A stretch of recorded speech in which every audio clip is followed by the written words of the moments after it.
Hello everyone, welcome to Anime No Me, and thank you for joining us for another One Piece video. Luffy is still in search of his dream of becoming the king of the pirates. However, at some point his goal will be completed and his adventure as a pirate will end. And this might cause other pirates to take his place as a Yonko. So in today's video, we're going to talk about the possible pirates who would be able to assume this great position of Yonko after the great final confrontation that will completely change the world of One Piece and Luffy officially becomes the king of the pirates. But before we dive into the video, if you're new to the channel or even if you've watched a bunch of our videos, we'd be absolutely honored if you'd leave us a like and even subscribe and maybe leave us a comment letting us know what you thought of the video. It really helps us out, especially with that old YouTube algorithm, and it continues to motivate us to make more content. And if you'd like to help out the channel in a bigger way, consider sharing this video or another one of your favorites with a friend. But without further ado, let's get into the video. So my friends, with the rise of Monkey D. Luffy to the title of King of the Pirates, the seas have entered a new era of change as well as challenge, and the Yonko power structure, which was once dominated by iconic figures like Shanks, Teach, and Buggy, is now going to be going through some transformations. As Luffy and his companions shake the foundations of the pirate world, new names are going to begin to emerge from the shadows, ready to claim the Yonko status. So in this idea, we're going to explore the possible evolution of the next Yonko after Luffy's era, taking into account the influential characters and current events going on in the manga. After Luffy's era as a Yonko, Trafalgar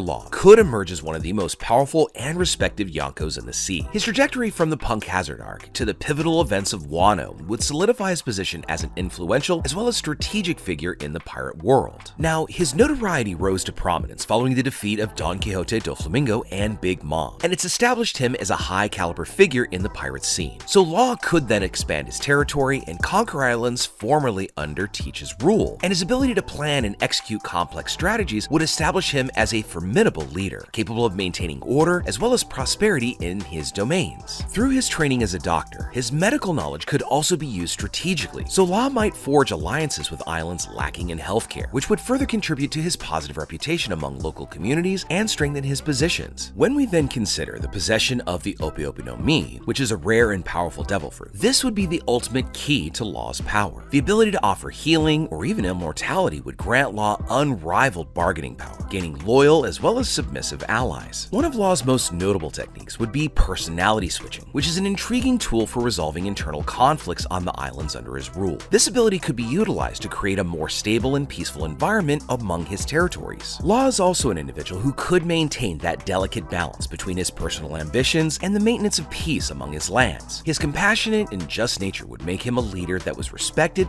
as well as admired by his subjects. Due to Law's unique relationship with Luffy, this would still continue to blossom even after they had held a high position among the pirates. And we could also expect further strategic collaborations between Law and Luffy, and thus imparting a positive influence over the pirate world and the world at large. So when you think about it, Trafalgar Law, with his strategic prowess, medical skills, and supreme control of the no Mi, this would establish himself as a central figure in this new era of Yonko. And his journey from his alliance with Luffy to his position of Yonko would highlight his evolution as a leader and his undeniable ability to take on the most complex challenges of the ever-changing seas. Another pirate we could see rising in the ranks after Luffy's era would be Boa Hancock, and she might emerge as one of the most imposing as well as charismatic Yonko on the seas. Her journey from Amazon Lily to the defining events of the Luffy saga would lead her to redefine the pirate landscape as a formidable and widely admired leader. Now obviously she would still maintain an alliance with Luffy, the fearless leader of the Straw Hats, and this would further boost her influence, and together they could face challenges that would further strengthen their bond, thus elevating Hancock's standing in the pirate world. Guided by Luffy's support as well as his encouragement, Hancock would expand her borders beyond the Calm Belt and conquer islands and regions that were previously unexplored due to the dangers of the sea. Her exceptional combat proficiency, honed by rigorous training on Amazon Lily, would shine brightly, as well as her master of hockey, and combined with the master of weapons, this would make her practically an invincible opponent. With her magnetic charisma and captivating presence, this would help her unite tribal islands and territories under her banner. And not only would she inspire loyalty, but she would also attract those seeking protection and prosperity. Now, of course, we know that Hancock would never settle for the old ways of piracy, and she would embrace an innovative approach promoting gender equality and breaking with outdated traditions. So this pioneering perspective would make her a symbol of progress and gain countless followers. Another benefit of her alliance with Luffy would bring her closer to communities that they helped along their journeys, and this could create a larger network of support and solidarity, thus strengthening her position as a Yonko. As a leader, Hancock would maintain a just and benevolent order on her her lands, resolving conflicts with her diplomatic skills and protecting the interests of the local people. And her unique relationship with Luffy, based on trust and collaboration, would still remain unshakable, even after they both attained Yonko status. So in summary, Boa Hancock, the pirate empress, endowed with powerful haki, captivating charisma, as well as her devil fruit, would redefine the notion of what a Yonko is. And her journey from Amazon Lily to her position as a formidable leader would further shape progress in a just future, challenging those traditional norms of piracy in an ever-changing world. Another likely candidate to emerge after Luffy's era would be Charlotte Katakuri, and he would emerge as one of the most respected and powerful Yonko on the seas. His journey from his epic battle with Luffy to the unfolding Wano saga would lead him to establish himself as a formidable and admired leader in the pirate world. With defeat at Luffy's hands, it wouldn't weaken his status or his reputation. Rather, it would serve as a lesson to hone their skills. Katakuri would then channel his determination and strict ethics into mastering his devil fruit awakening even further, making him an even more formidable opponent. The next item to consider would be his position as the former Sweet Commander of the Big Mom Pirates, and this would add credence to him as a legitimate potential leader. He would be able to take control of territories that were once ruled by Big Mom and use his experience and authority to maintain that order. Due to his deep respect for Luffy, which was derived from their intense battle, this would lead him to maintain a cooperative and respectful relationship with the Pirate King. Katakuri, known for his strict ethics and sense of justice, would find a unique way to balance his quest for power with his moral convictions. Next, let's talk about his skills, which of course is enhanced mastery of his observation haki, giving him future sight, as well as armament haki and even conqueror's haki. And these skills would elevate him to greater heights of strength, and his ability to predict movement and create impenetrable armor would make him a feared opponent for many, solidifying his position as a Yonko. Katakuri's influence would further extend just beyond battle tactics, because he would be able to use his skills to mediate conflicts and ensure stability among his territories. His ethics and sense of justice would earn him the respect of his crews and locals alike. Among the other Yonko, Katakuri would fit in this new era of Yonko, bringing with him not just raw power, but also tactical wisdom and moral integrity, and his role as a fair and formidable leader would shape the dynamics of the pirate world in that post-Luffy era. The next character we're going to talk about is one that many of us in the community have wondered when we're going to see him next, and that, of course, is Enel, because he might return with some amplified power and solidify himself as one of the most formidable and influential Yonko on the sea as well as the sky. Through his journey from his defeat on Skypiea to his years of isolation on the moon, this would transform him into an even more fearsome and ambitious godlike figure. Due to his extended stay on the moon, this would give him an even greater mastery over technology as well as his lightning abilities, and he could further hone his electrical abilities to unthinkable levels, thus cementing himself as a force that transcends the limits of human comprehension. Upon returning to Earth, Enel might claim his home island as his base of operations. Through his technological mastery, this would allow him to build more advanced devices and structures, making his island a focal point of innovation and progress. Also, given his continual quest for knowledge and power, this might lead him to further explore that endless verth of the celestial seas, and expanding his domain to islands of the sky and even other moons. And with his ability to manipulate thunder and electricity, he might become a menace in both the blue seas, the white seas, and even the seas that exist around the planet. As Enel extends his reach, the devotion that he has to himself as a divine being would become even more pronounced, and Enel might use this influence to establish an order based on his own personal cult, attracting a fanatical following and a generation of both adoration as well as fear wherever he goes. Any future relationship between Enel and Luffy would continue to be, at the very least, complex. While Luffy opposes tyranny and exploitation, Enel's powerful presence would challenge those principles, and their interactions would be marked by ideological conflicts and intense confrontations. So along with other Yonkos such as Law, Hancock, and Katakuri, Enel would fit into this new era of Yonko, bringing with him godlike power and a unique approach to ruling the seas and skies. His relentless quest for knowledge and worship would lead him to challenge conventional notions of piracy and create a celestial realm of influence, also dominance. In this idea, as Luffy's era as the Pirate King would unfold, the four emperors would begin to reflect a diversity of leadership styles and values, where Law, Hancock, Katakuri, and Enel would emerge as these powerful figures, each bringing a unique approach to ruling their territories and influencing the seas overall. The balance of power between them, combined with the effect effects and ramifications of Luffy's quest for the One Piece would redefine the pirate world in unimaginable ways, and would thus bring in a new era filled with challenges and achievements